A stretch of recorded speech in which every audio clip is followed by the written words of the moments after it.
जय माँ मातंगी, जय माँ छिन्नमस्ता, जय माँ बगलामुखी। मेरे प्रिय साधकों और दर्शकों, आज का जो मैं वीडियो आप लोगों के सामने लेकर आया हूँ, ये मल्टीपर्पस वीडियो है। मतलब एक ही मंत्र और एक ही प्रयोग से आप कई तरीके के काम ले सकते हैं। ठीक है ना। किस किस तरह के काम ले सकते हैं वो मैं आपको वीडियो में बताऊंगा आगे। लेकिन याद रखें, ये प्रयोग बहुत ही सफल प्रयोग है। आज तक मैंने जिन लोगों को बताया, जिन लोगों ने इस प्रयोग को किया और उन्हें 100% इसका रिजल्ट मिला है, उनकी समस्याओं से उनको छुटकारा मिला है। अब जैसे एक समस्या बता दूं कि अक्सर माता पिता एक बात से चिंतित रहते हैं कि उनकी बेटी की शादी नहीं जुड़ रही या उनके बेटे की शादी नहीं जुड़ रही है ना। अक्सर ये होता है कि कभी लड़के की शादी नहीं जुड़ती तो कभी लड़की की शादी नहीं जुड़ती। कई बार ऐसा होता है कि एक घर में 3 भाई होते हैं और बेटी एक होती है, तो उस एक बेटी की शादी ना होने की वजह से ये 3 लड़के जो है वो शादी नहीं कर पाते, क्योंकि बहन घर पे है तो भाई पहले शादी कैसे करे। बहन को विदा करने के बाद ही भाई लोग शादी करते हैं। तो ऐसी समस्या होती है, तो उस समस्या के वजह से उस घर में चारों के चारों बच्चे वैसे ही पड़े रहते हैं, उनकी शादी नहीं हो पाती। तो ये जो समस्या है शादी नहीं होने का, या कई बार ऐसा होता है कि लड़के वाले लड़की देखने के लिए आते हैं, बातचीत करते हैं, उन्हें लड़की भी पसंद आता है, वो लोग हाँ बोल के जाते हैं, बताते हैं बोल कर जाते हैं, और बाद में वहाँ से उनका जवाब ना बोल कर आता है। बराबर। या कई बार ऐसा होता है कि लड़के वालों को लड़की पसंद होती है लेकिन लड़की वाले मना कर देते हैं। तो कुल मिला के ये जो है शादी जोड़ने का प्रयोग है, शादी जल्दी हो जाना चाहिए उसका प्रयोग है। इसके लिए भी आप इसको प्रयोग में ले सकते हैं। या किसी को नौकरी नहीं लग रही है, मान लो किसी को नौकरी नहीं लग रही है, वो बार बार जो है एग्ज़ाम देता है, फॉर्म भरता है, फिर भी वो हर बार 2-4 मार्क्स से कट जाता है, लिस्ट में आके भी वो सिलेक्ट नहीं हो पाता। तो उसमें भी ये जो प्रयोग है काम करेगा। ठीक है, नौकरी के लिए भी इस प्रयोग को आप प्रयोग में ले सकते हैं। दूसरा एक प्रयोग इसका बता दूं, जैसे कई बार पति पत्नी में झगड़ा हो जाता है, पति पत्नी को छोड़कर चले जाती है ना, या पति पत्नी को छोड़कर चले जाता है। ऐसे स्थिति में इस विधि का प्रयोग कर सकते हैं। मतलब रूठ कर गए जीवन साथी को आप इस प्रयोग को करके वापस बुला सकते हैं। तो इसमें भी ये प्रयोग काम करता है। या आपका कोई स्पेशल काम हो, जिस काम से आप जा रहे हो, या कोई डील करने आप जा रहे हो और आपको लगता है कि वो डील आपकी हो जानी चाहिए, तो उसके लिए भी आप इस प्रयोग को कर सकते हैं। जैसे कई बिजनेसमैन होते हैं, है ना, तो उन लोगों को लगता है कि हम जो सौदा करने जा रहे हैं या कहीं पे किसी से बात करने जा रहे हैं वो सौदा हो जाना चाहिए, है ना। तो ऐसे समय में आप इसको प्रयोग करेंगे तो आपको 100% सफलता मिलेगी। आप जो भी डील करने जा रहे हैं आपको उस डील में सफलता मिलेगी, वो डील आपकी हो जाएंगी, आप कामयाब होकर लौटेंगे। तो इसको किस तरह से प्रयोग किया जाता है वो मैं आपको समझाऊंगा। और एक दूसरी प्रयोग ये भी है कि जिस घर में बहुत ज़्यादा अनबन रहती, मतलब गृह क्लेश रहता है, गृह क्लेश शांत करने के लिए भी आप इस प्रयोग को कर सकते हैं। तो इतनी सारी समस्याओं में एकमात्र प्रयोग, एकमात्र मंत्र से आप काम कर सकते हैं।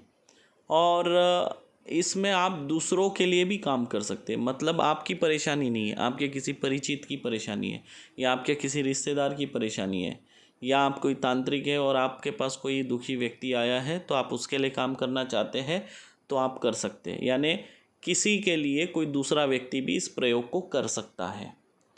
और जिसकी परेशानी है चाहे तो वो भी व्यक्ति जाके इस प्रयोग को आजमा सकता है। तो इसमें ऐसा कुछ नहीं है कि जिसकी परेशानी है वही व्यक्ति इस काम को करे, ऐसा नहीं है। तो ये बहुत ही फ़ायदेमंद है इस बात के लिए। तो इस प्रयोग को कैसे करना है, क्या करना है, अब मैं आपको वो समझा रहा हूँ। वीडियो पूरा देखें, समझ ले, क्योंकि इस वीडियो में मैंने सारी जानकारी दे दी है, सारे मैटर्स को मैंने कवर किया है। इसमें आपके दिमाग में कोई भी, आपके दिमाग में जितने भी प्रश्न चल रहे होंगे उसके सारे उत्तर इसी वीडियो में हैं। आप वीडियो ध्यान से देखिए, अगर कुछ समझ में ना आए तो आप कमेंट करें। अब आप स्क्रीन पे जो देख रहे हैं, इसे कहते हैं आपटा का पौधा, या इसे कोई सोना पत्ता भी बोलते हैं, और कुछ लोग इसे शमी भी बोलते हैं। शमी के पत्ते तो दूसरे होते बारीक, लेकिन इसको भी कुछ लोग शमी बोलते हैं। तो इसलिए जो जो नाम है मैंने बताया, और ज़्यादा से ज़्यादा अलग अलग फ़ोटो डाला है ताकि आप इसे अच्छे से पहचान सकें। सोना पत्ता भी कहा जाता है, और दशहरे के समय घर के मुख्य द्वार पे इस सोना पत्ता की टहनियों को मुख्य द्वार के दोनों तरफ रखा जाता है। घर के छोटे बच्चे अपने घर के बड़े बुजुर्गों को सोना पत्ता देकर उनका आशीर्वाद लेते हैं। अब इसकी क्रिया मैं आपको समझा दूँ किस तरह करना है और क्या क्या सामग्री लगेंगी। ये क्रिया शुक्रवार के दिन करना है। सामग्री: हल्दी कुमकुम, काला अबीर, कपूर, अगरबत्ती और अच्छा सुगंधित इत्र, ठीक है, नारियल, पान सुपारी, जलेबी, मीठा दही मलाई वाला, कोरा कागज और पेन, पानी की एक बोतल, पका चावल, इतनी चीज़ें लेकर आपको इस पेड़ के पास जाना है। जहाँ पर भी ये पेड़ हो आप पहले से देख कर रखें, एकांत में हो। प्रयोग को आप किसी भी शुक्रवार के दिन कर सकते, बाकी कोई दिन नहीं, याद रखें, कोई भी शुक्रवार के दिन इस प्रयोग को कर सकते हैं। अब आपको एकांत में पेड़ ढूंढ के रखना है। शुक्रवार के दिन सब सामग्री लेके इस पेड़ के पास जाना है। जाने के बाद सबसे पहले आपको क्या करना है, पेड़ के नीचे जो उसका मेन जो जड़ के पास की जो जगह होती, जड़ तो अंदर होती है लेकिन ज़मीन से ऊपर जो लकड़ी होती है उसके ऊपर आपको डालना है पानी। उसको अच्छे से धो लेना है। धोने के बाद उसको आपको हल्दी कुमकुम का तिलक लगाना है।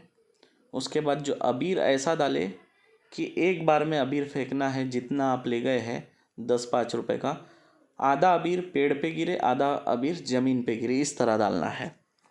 उसके बाद आपको अक्षित भी डालना है। अक्षित में वीडियो में डालना भूल गया, आपको चावल का अक्षित बनाना है, कुमकुम मिला के कच्चे चावल का, फिर अक्षित डालना है। अक्षित डालने के बाद आपको क्या करना है, कपूर जलाना है। कपूर जलाने के बाद आपको कपूर दिखाना है 5 बार, ठीक है। उसके बाद आपको अगरबत्ती जलाना है। अगरबत्ती 5 बार उनके ऊपर से घुमा के पेड़ के पास ही लगा देना है। उसके बाद आपको चढ़ानी है जलेबी।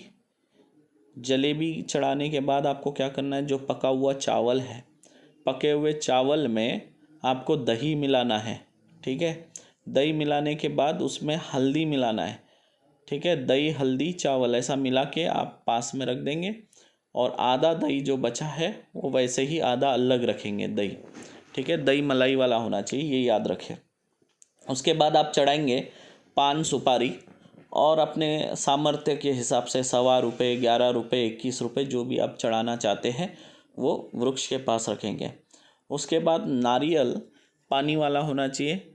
11 बार उस पेड़ के ऊपर से आप घुमाएंगे और बोलेंगे, हे वृक्षराज, इस श्रीफल को आप स्वीकार करें, और जो मैंने आपके लिए मिठाई लाई है, दही भात का भोग लगाया है, और मलाई वाली दही आपको बहुत पसंद है, वो भी मैंने आपको भोग में लगाया है, कृपया स्वीकार करें, ऐसा बोले, और नारियल फोड़ दे। और नारियल का पानी जो है पेड़ के ऊपर गिराए, ठीक है ना।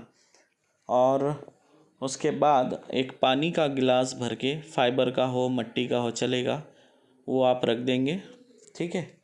उसके बाद जो मंत्र है, वो मंत्र आपको पेड़ का कोई भी एक पत्ता पकड़ लेना है, ठीक है। उस पत्ते को पकड़ के रखना है और मंत्र बोलते जाना है। इस मंत्र को 31 बार बोलना है आपको। कितने बार बोलना है? 31 बार। 31 बार बोलने के बाद आपको उस पत्ते को जो है वैसे ही पकड़ के रखना है, छोड़ना नहीं है। और जो भी आपका काम है, जो काम आप करवाना चाहते हैं, जो मन्नत आप इस वृक्षराज से मांगना चाहते हैं, जिस कार्य के लिए आप इस वृक्षराज के पास आए हैं, वो सारी बात बोल देना है। जैसे बोलना है कि मैं फलाने काम के लिए जा रहा हूँ, मेरा ये काम हो जाना चाहिए। या आप बोलोगे कि मेरी फलानी बेटी है, उसकी शादी जल्द से जल्द हो जाए। या उसको कोई फलाना लड़का देखने आने वाला है, वो देखते ही उसे पसंद कर ले और शादी जुड़ जाए। ऐसा जो भी आपके मन में है वो आप प्रार्थना करेंगे। और ये आप पत्ता देख रहे हैं, इसको इस तरह बीच में से फाड़ना है। बीच में से फटता है, ठीक है ना। आधा पत्ता पेड़ में टंगा रहे और आधा आपके पास आए। देखो बिल्कुल बीच में से फाड़ना है, एक तो ये बराबर फटेगा। बीच में से बिल्कुल जो लकीर देख रहे हैं वहाँ से आधा आपके हाथ में आएगा और आधा पेड़ में ही लगा रहेगा। याद रखें, आड़ा टेढ़ा नहीं फाड़ना है, बिल्कुल बीच में से फाड़ना है, ये याद रखें। अगर याद रखें आपसे ये पत्ता आधा नहीं टूटा, पूरा टूट गया, तो समझो आप उस शुक्रवार को दोबारा ये प्रयोग नहीं कर सकते। आपको दूसरे शुक्रवार को जाके प्रयोग करना होगा। पर ऐसा होता नहीं है, हमने भी कई लोगों के काम किए हैं। तो आधा पत्ता बिल्कुल बीच में से फट जाएगा, है ना। बिल्कुल बीच में जो एक लाइन दिख रही है सीधी, वहाँ से आधा पत्ता कट के आपके पास आएगा और आधा पत्ता पेड़ में ही लगा रहेगा। तो इस तरह आपको ये पत्ता तोड़ना है। पत्ता तोड़ने के बाद नीचे आप ज़मीन पर बैठकर, आसन भी नहीं चाहिए, ठीक है, ज़मीन पे बैठना है। ज़मीन पे बैठकर जो आप कागज़ और पेन ले गए हैं, तो आपको कागज़ के ऊपर जो आपकी मन्नत है वो आपको लिखनी है। जो भी आप वहाँ मांगने गए हैं इस वृक्षराज से, जो आपने पत्ता पकड़ के जो आपने मांगा था, वही उस पेपर पे लिखना है। अगर जैसे आप मान लो लिख रहे हैं कि मेरी ये फ़लानी बेटी है, उसका नाम ये है, और जो लड़का देखने आने वाला है उसका नाम ये है, और वो लड़का मेरे बेटी को देख के पसंद कर ले और शादी के लिए हाँ बोल कर जाए, ये रिश्ता जुड़ जाए, ऐसा लिख देना है। या जो भी आप काम चाहते हैं A to Z, जो आप मन्नत मांग रहे हैं वो पेपर में भी लिखना है, सेम टू सेम लिख के उस पेड़ के जड़ के पास, ठीक है, थोड़ा सा गड्ढा खोदोगे आधा फीट के आसपास, जड़ के पास दबा देना है मट्टी डाल के, और वहाँ से वापस आ जाना है, पलट कर नहीं देखना है। और जो आधा पत्ता आपने तोड़ा था वो आधा पत्ता भी साथ में लाना है। अब ये काम आपने जिसके लिए किया है, अपने बेटी के लिए किया है या अपने किसी मित्र के लिए आपने जाके ये क्रिया की है, उसको ये पत्ता दे देना है और उसको बोलना है ये पत्ता आप हमेशा अपने साथ रख। तो जैसे वो पत्ता उस व्यक्ति को दे देंगे और जो काम आपने मांगा था वो काम उसका पूरा हो जाएगा। जिस दिन उसका ये काम पूरा होगा, पूरा होने के बाद याद रखें, 1 पाव जलेबी आपको उस पेड़ के पास ले जाके चढ़ाना है। कितनी? 1 पाव जलेबी इस पेड़ के पास आपको ले जाके चढ़ाना है। और जो आधा पत्ता जो आप लेकर गए थे, वो आधा पत्ता भी साथ में उस पेड़ के पास ला के रख देना है। उनको प्रणाम करना है, हे वृक्षराज, आपके आशीर्वाद से मेरा ये काम बन गया और ये आपका जो आधा पत्ता मैं लेकर गया था, ये आपको वापस ला के आपके चरणों में समर्पित कर रहा हूँ। इस तरह आप हाथ जोड़ोगे और वापस आ जाओगे, पीछे पलट कर नहीं देखोगे। ये बहुत चमत्कारी प्रयोग है, इससे कई दर्जनों लोगों का भला हुआ है। मैंने आज तक जिसको दिया है सबका रिजल्ट 100% पॉजिटिव रहा है। और मैं आप लोगों को वही प्रयोग देता हूँ जिसको मैंने आजमाया है, जो हमारे परीक्षित प्रयोग है, परीक्षित मंत्र है, केवल वही मैं आपको देता हूँ। आलतू फालतू मंत्र मैं आपको नहीं देता। और आप लोगों ने आजमाया है, हमारे हर मंत्रों को आप लोगों ने परीक्षा लेकर देखी है, ठीक है। ये भी प्रयोग करिए, जन कल्याण करिए। मंत्र मैं अभी दे रहा हूँ, ये मंत्र है, ये भी मंत्र स्वयं सिद्ध मंत्र है। इस मंत्र को पढ़ते ही वृक्षराज जागरूक हो जाते हैं और आपकी बातें सुनते हैं, ठीक है। आप देख सकते हैं मंत्र ये रहा आपके स्क्रीन पे। ये भी स्वयं सिद्ध बंगाली मंत्र है। और इस मंत्र को आखिरी में देने का कारण ये है ताकि लोग विधि पूरी तरीके से समझे, उनके समझ में बात आए। लोग क्या करते हैं, मंत्र देखते हैं और वीडियो बंद करके चले जाते हैं, आधी अधूरी जानकारी के साथ क्रिया करते हैं, फिर असफल होते हैं। उसमें गलती किसकी है? आप ही लोगों की है। कुछ जानकारी को पहले पूरी तरह से देख ले, समझ ले और उसके बाद ही कोई क्रिया करे। याद रखें, जिसके घर में अगर मासिक धर्म चालू हो, मतलब किसी माता बहनों को अगर पीरियड आया हो और ऐसे समय में इस प्रयोग को नहीं करना चाहिए, नहीं तो उसका विपरीत परिणाम आपको देखने को मिलेगा। विपरीत परिणाम तो उस व्यक्ति को तो होगा, लेकिन जो क्रिया कर रहा है उसको 10 गुना ज़्यादा तकलीफ़ों का सामना करना पड़ेगा। उसके जीवन में 10 गुना ज़्यादा तकलीफ़ें आएंगी। तो अगर जब किसी के लिए आप क्रिया करने जा रहे हो तो उससे ये सब बात पहले पूछ ले कि भाई आपके घर में सब ठीक है ना, शुद्ध है ना, कुछ ऐसी तकलीफ़ तो नहीं, मासिक धर्म की कोई परेशानी तो नहीं, ये ज़रूर पता करें। नहीं तो जिसके लिए आप क्रिया कर रहे हो उसका भी उल्टा होगा, लेकिन जो क्रिया करने जा रहा है उसके जीवन में 10 गुना ज़्यादा परेशानियाँ आएंगी। तरह तरह की परेशानियों से परेशान हो जाएगा। कई तरह की बीमारियाँ भी उस व्यक्ति को लग सकती है। आशा करता हूँ ये वीडियो आपको अच्छा लगा होगा। जय माँ मातंगी।